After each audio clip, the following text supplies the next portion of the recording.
Terminal passager qui est ici. Oui. On a une respiratoire tenue feu complète, on va chercher au sol, en faisant attention de ne pas se mettre dans la zone la plus contaminée.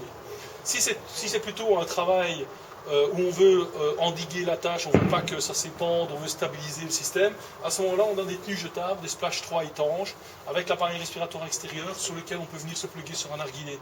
Donc ce qui permet d'avoir plus facile et de pouvoir rester un peu plus longtemps. Avec ici toutes les sécurités qu'on va retrouver au niveau du train d'atterrissage, des sièges, puisqu'on peut faire, on s'entraîne nous 2 fois par an sur une base militaire belge pour faire l'extraction du pilote F-16. Donc en plus de votre formation de pompier aéroportuaire, tout à fait, commercial, oui. Ça vous prend la formation militaire aussi.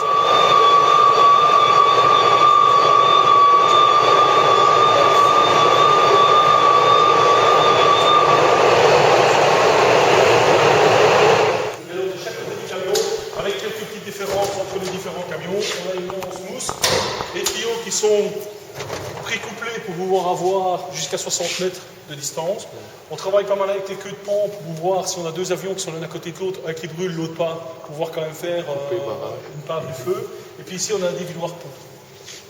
De l'autre côté, alors, on a un dévidoir eau mousse.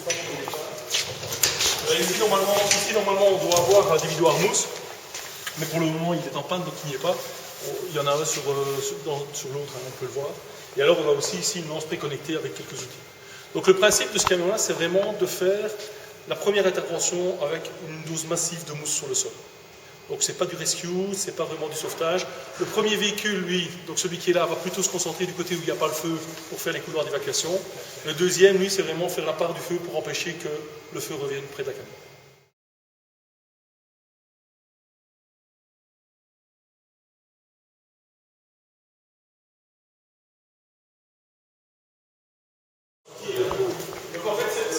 C'est un élément avec une prise de force de vent. On a mis ici, je ne sais pas s'il est long, parce qu'on est en train de terminer. Donc on a mis ici 2 fois 50 litres de A3F directement mélangé, pressurisé avec du CO2. Okay. Ici alors, on a mis des tuyaux, on a des lances POC, on a aussi, je pense qu'il y a de l'autre côté, on a aussi une lance crapaud 2000 litres minute. Et alors à l'arrière du véhicule, on a en fait tous les tuyaux qui sont levés. En fait, le principe, c'est quoi? Le principe, c'est qu'on est dans une zone difficilement accessible. Le gros camion va le plus loin possible tout en pouvant rester mobile, sortir, rentrer s'il veut. Et celui-ci, en fait, il va se connecter sur le gros camion.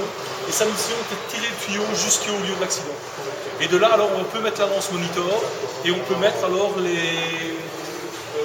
différentes lances faciles à utiliser. C'est-à-dire que ça reste un tuyau semi-rigide, mais vraiment un gros tuyau. Donc, pour pouvoir tirer cette lance accro au sol, c'est vraiment compliqué. Voilà, donc ça, voire impossible. Donc ça veut dire qu'à 2, oui, on peut l'établir au sol. Ensuite, tu peux laisser un agent qui pourra soit combattre le feu sur les 3 dimensions avec la poudre, soit utiliser l'eau mousse. Mais je veux dire, à la limite, c'est vraiment le gars qui va être à l'extérieur et qui va stabiliser les couloirs d'évacuation. Après, ça va être un petit peu plus compliqué pour faire le reste. Sinon, les cabines sont identiques, le reste, c'est les mêmes cabines.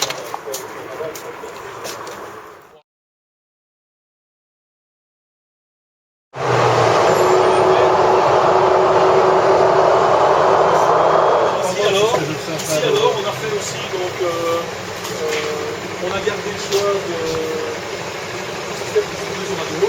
On a les phares, aussi, les phares chercheurs qui sont sur les côtés. Ils sont alors aussi ordinateurs,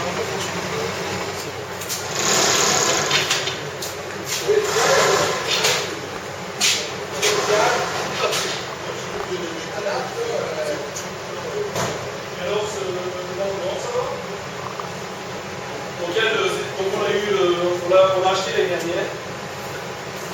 Donc, on n'est pas prévu d'avoir une ambulance. Mais si on décide d'en avoir une, il faut en avoir une conforme. Alors, conforme. Dans celle-ci, elle n'est pas tout à fait conforme au secteur public parce qu'elle est un peu plus basse, parce qu'on ne savait pas rentrer dans le bâtiment. On retrouve ce qu'il faut normalement dans une ambulance. C'est hydraulique ou c'est à main?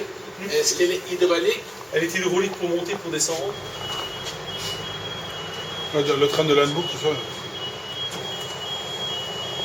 Non, elle est relativement... Enfin, franchement, elle est...